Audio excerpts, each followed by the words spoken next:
Қорғансыздар 70-ші бөлім. Бүгінгі бөлім өте қызықты, эпизодқа толы болады. Тағы да сіздерге баян етейін. Бұл әрине Ержанның әке-шешесі. Ержан басы салбырап өзінің әйеліне қайтып келді. Ал мұнда не жылы ол мені тастап кетпейді деп қызына айтып жатыр. Десе де тастап кетті. Өйткені әйелі звондаған, мен босандым, ұлды болдым дейді. Осы ұлын көру үшін Ержан келді. Барлығын тастап кетті. Тіпті Нечланды да жүкті етіп тастап кете салды. Барлығы еркектер үшін оңай екен. Пербе ханым болса, у-шуды жақтырмай, неменеге шулап жатсыңдар? Өз үйлеріңде жүргенде асыр салып деп айқайлаған кезде Азизенің бауырлары кетіп қалды. Азизе бірақ кетерін айтып кеткен. Ұрыспаңдар, өтініш ұрыспаңдар, ешқандай сөйлемеңдер деген, бірақ бұл сіңлілері шыдай алмады.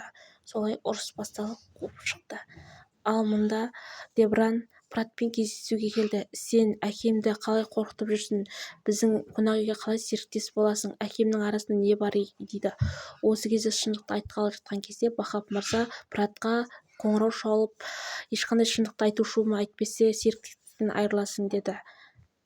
Джевкет пен Азизе дәрігердің алдына келді.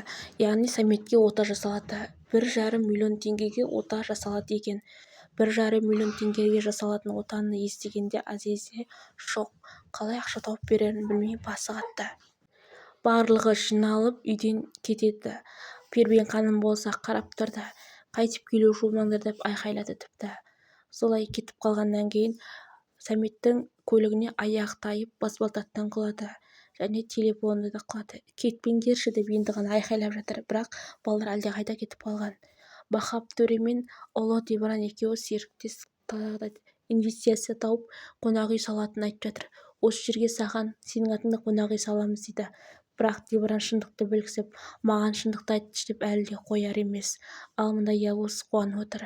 Келіп кеткер ешқандай пайдасы жоқ, бірақ Прат біздің үшін кегімізді алды деп мақтанып отыр.